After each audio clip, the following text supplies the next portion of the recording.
Assalamualaikum warahmatullahi wabarakatuh. Perkenalkan, nama saya Aroyan Wasisa Bilaiza dengan NPM 2140133. Di sini saya akan menjelaskan tentang mitos dan ritual kebudayaan. Yang pertama di sini ada mitos. Mitos. Setiap masyarakat memiliki serangkaian mitos yang mendefinisikan budayanya. Mitos merupakan cerita yang berisi elemen simbolis yang mengekspresikan emosi dan cerita budaya. Mitos berfungsi sebagai mediator antara kekuatan baik dan kekuatan jahat, atau antara dua kekuatan lainnya. Contohnya dalam praktek pemasaran. Dan yang kedua di sini ada ritual kebudayaan. Ritual kebudayaan merupakan kegiatan yang rutin dilakukan oleh sekelompok masyarakat. Ritual menggambarkan prosedur budaya yang harus dilakukan oleh sekelompok masyarakat agar bisa memenuhi tuntunan budayanya. Selain itu, peristiwa ritual juga bisa digunakan untuk memposisikan produk sebagai produk khususnya untuk peristiwa ritual tertentu. Misalnya, produk yang berlian bisa diposisikan sebagai produk untuk hadiah. Dan yang ketiga di sini, simbol kebudayaan. Selain digunakan ritual, budaya juga dipresentasikan melalui simbol-simbol yang mempunyai arti tertentu pula. Simbol budaya juga mempunyai arti berbeda-beda. Warna hitam pada kebanyakan budayanya mempunyai arti formal.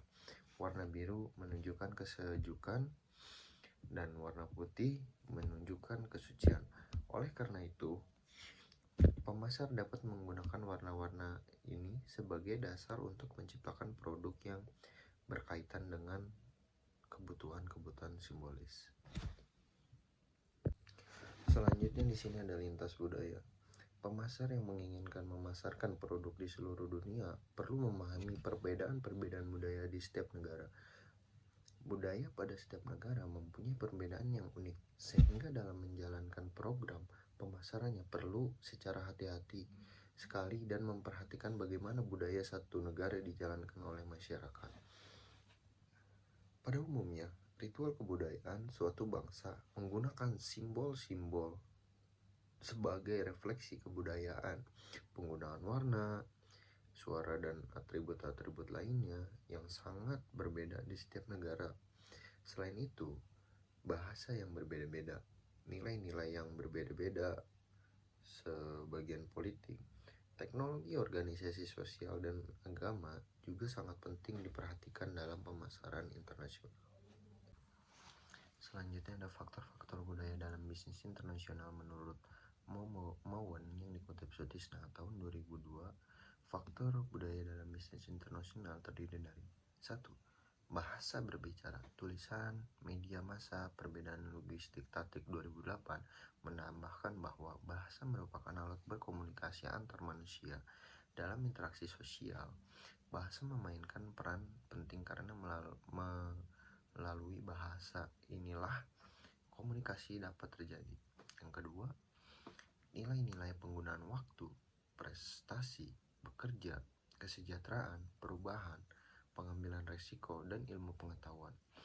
Dan yang ketiga, politik nasionalisme, kedaulatan, kekuasaan, penjajahan ideologi.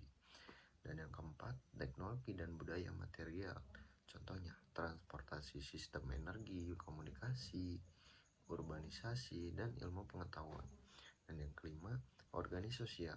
Contohnya mobilitas sosial, sistem status, struktur kekuasaan, kekerabatan. Dan yang keenam di sini, pendidikan, meluk huruf, perencanaan, sumber daya manusia, pendidikan tinggi, dan lain-lain. Yang terakhir di sini 7, agama. Contohnya sistem filsafat, kesucian, keramat, dan ritual. Dan selanjutnya di sini ada lintas budaya dalam pemasaran internasional. Perbedaan budaya yang ada dalam masyarakat internasional akan mempengaruhi program-program pemasar internasional. Contohnya, lingkungan budaya menjadi salah satu variabel yang menentukan dalam pemasar internasional. Ketika variabel lintas budaya tidak difahami secara mendalam, hal yang mungkin timbul adalah ketidakcocokan antara program pemasar dengan nilai-nilai budaya pasar sasaran. Implikasi lintas budaya pada pemasaran internasional. Beberapa hal dalam pemasaran internasional yang berkaitan dengan lintas budaya adalah bagaimana mengorganisasikan perusahaan agar bisa menembus pasar luar negeri dalam bentuk sasaran. Bagaimana keputusan masuk ke dalam pasar internasional, contohnya melalui ekspor produk, merupakan langkah terbaik dalam melakukan pemasaran secara global, dan strategi untuk merencanakan pemasukan secara global. Pemasaran secara global merencanakan standarisasi, merencanakan produk, merencanakan distribusi, dan merencanakan promosi, dan merencanakan menentukan harga produk yang dipasarkan. Dan yang kedua di sini, organisasi perusahaan.